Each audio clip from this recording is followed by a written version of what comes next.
Salut la compagnie, c'est Jules Melon et aujourd'hui dans Impro Ciné Critique à la sortie du cinéma, je vais vous parler d'une comédie française sortie ce mercredi en salle, le nouveau long métrage de Bruno Podalides qui, après les deux Alfred, nous revient avec Waouh! Oui, c'est le titre.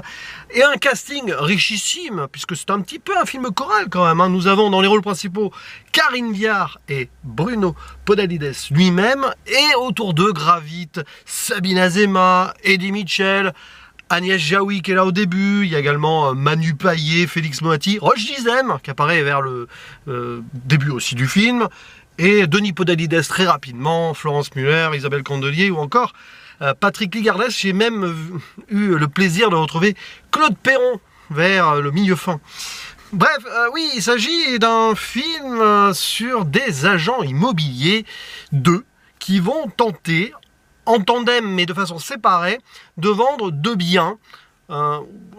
Un appartement qui est plutôt bien exposé, sud-sud-est. Oui, parce qu'il y a ce petit détail-là, quand vous faites des visites, vous avez ça à chaque fois. Et l'autre, il y a une belle villa du 19e siècle qui a appartenu à un aviateur anglais et dont les propriétaires sont encore là. Le couple Eddie Mitchell et Sabine Azéma veulent-ils vraiment vendre d'ailleurs? Bon, tandis que l'appartement, lui, il est vraiment libre, il est neuf. Et donc, on va voir plusieurs visites s'effectuer, certaines réussites. Enfin, pas beaucoup, mais d'autres, on se pose des questions, certaines sont complètement foirées parce que on a deux agents immobiliers, ou deux conseillers si vous préférez, différents. D'un côté, il y a Horatio qui travaille depuis 2-3 ans, qui n'est pas très à l'aise. Pourtant, il fait son connaisseur avec son stagiaire, là, qui est joué par Victor Lefebvre, je crois. J'espère ne pas tromper sur son prénom, un jeune acteur. Bref, il est là, comme ça, pas très sûr de lui. Bon, ça se sent d'ailleurs quand il explique les choses, mais derrière, le stagiaire en connaît plus. Et de l'autre, par contre, il y a Catherine, qui, elle, est là depuis longtemps, mais qui a vécu un drame personnel, et ça rejaillit sur son travail. Et donc, on va suivre ces relations humaines éphémères, quelque part, professionnelles, mais du coup, il y a du privé qui va se mêler, que ce soit de la part notamment de Karine Viard, son personnage, et surtout de quelques visiteurs d'appartements, futurs locataires ou propriétaires plutôt.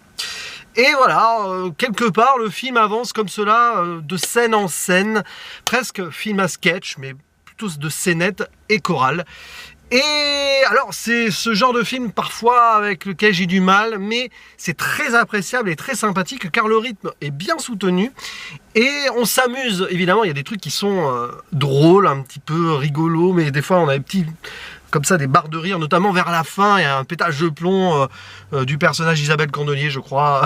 À un moment, on sent que ça boue. Oui, il y a plein d'humains derrière ces gens qui sont là que pour le boulot ou pour avoir leur lieu, donc ils veulent pas non plus trop en dire sur leur personnalité. Et pourtant. Et je trouve que c'est assez intéressant de faire un film comme cela qui sonde un petit peu la psychologie humaine, mine de rien, avec quelques personnages un petit peu trempés. On voit que c'est de la fiction, notamment là, ces deux frangins qui sont en fait des promoteurs joués par Manu Payet et Yann Frisch, qui sont habillés pareil, qui sont très mécaniques. On voit que ceux qui veulent récupérer les biens, c'est pas forcément pour eux, mais pour revendre derrière. Il y avait, en plus, sur cette villa, il y a un séquoia classé. Ouh là là, puis il y a un train qui passe. C'est difficile à vendre comme maison. Il y a des petits machins comme ça. Donc Denis Podalides qui ne dit pas un mot et s'en va, bof quoi. Lui c'est pas waouh, c'est bof. Voilà, des jeunes, des plus anciens. Il y a aussi le personnage de cette mère avec. Enfin, de cette infirmière qui, avec sa mère âgée, qui est jouée par Annie Mercier d'ailleurs. C'est là-dessus que le film se termine. Il n'y a pas vraiment de spoiler parce que c'est des petits trucs comme ça. Je vous dis pas qui a quoi et puis de toute façon on s'en fiche. Donc moi je trouve ça assez touchant par moment. Même si évidemment on est un petit peu dans le côté gag répété et qui tourne en rond sur certains points. Mais je trouve qu'on nous dépeint une belle galerie de personnages. Et c'est aussi ça le cinéma de Bruno Podalides. Alors j'ai pas vu beaucoup de films de lui, mais tu sens qu'il questionne un petit peu la société qui l'entoure. Enfin, oui, dans les deux Alfred il y avait la modernité et tout, avec ce côté entreprise derrière. Ici c'est pareil, agence immobilière, mais ouais, par moment on a quelques petites peintures sociales, notamment, tiens, oui, il faut avoir un prêt pour avoir ça, et puis récupérer une maison. Alors, il y avait ces promoteurs par exemple, mais au-delà du cachet, il faut aussi respecter les lieux peut-être, donc pas vendre à n'importe qui. Il y a ce jeune couple à un moment qui essaye de s'installer avec Félix Moati et d'actrice, j'ai pas le nom sous les yeux en tout cas. Il y a ça, puis ils sont habillés pareil aussi. Le film fonctionne beaucoup en dualité, en double, en parallèle, en symétrie, d'où les deux agents qui se croisent jamais vraiment et les deux maisons qui sont pas les mêmes forcément, les deux endroits à acheter. Et c'est ça, un petit peu cette société qui fonctionne souvent par deux, s'installer éphémèrement, en couple, en famille. Et est-ce que ces lieux nous appartiennent vraiment? Il y a tout ce petit discours là-dessus qui est très intéressant, même si ça part un peu dans tous les sens, il y a de la psychologie quand même. Même quand on achète un lieu, est-ce qu'on le possède vraiment? Bon, il y a des petits trucs comme ça qui m'ont bien touché, mais bon, ça va pas non plus beaucoup plus loin. Il faut revoir cela par peut-être et s'arrêter sur certains moments, mais c'est bien. Bruno Podalides, il a cette écriture-là aussi qu'on retrouve. Et donc, je trouve que c'est intéressant. Puis il y a ce jeune stagiaire, moi j'aime bien ce personnage qui veut vraiment faire ce métier, mais qui n'a pas forcément les bons exemples devant lui, notamment le personnage Bruno Podalides, qui a plus très envie et puis qui va très dedans, quoi. Donc ouais, franchement, à voir comme film. Il y a certains dialogues qui sont assez épatants, avec des actrices et acteurs qui sont à fond. Sabine Azema, en Eddie Mitchell, un peu bougon comme ça, mais voilà, petit moment au piano aussi. Bruno Podalides, très bien, Karine Viard aussi, très très bon personnage et beaucoup d'émotions refoulées, mais à un moment ça ne demande qu'à sortir. J'ai bien aimé l'ensemble, quoi. Il y a Roche Dizem qui joue le père d'un jeune couple qui va s'installer, enfin du fils surtout, et il n'est pas d'accord, puis finalement il va être d'accord quand il voit qu'il y a une chambre en trop, mais il s'était trompé, l'agent immobilier, enfin il y a des petits trucs comme ça, c'est dans le détail.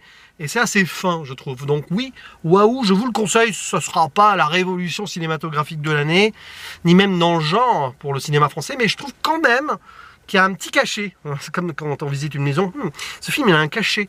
Voilà, donc n'hésitez pas à louer votre place de cinéma, ou plutôt l'acheter, prendre possession de ces lieux avec ces fauteuils rouges et de vous laisser enivrer le temps d'1 heure et demie par ce film.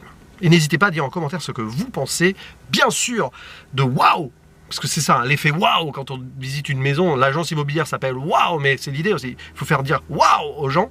Donc n'hésitez pas à donner votre avis sur ce film, et bien sûr, si vous le voulez, sur la filmographie de Bruno Podalides et des actrices acteurs qu'on voit dans le film. Je vous dis à la prochaine, ciao.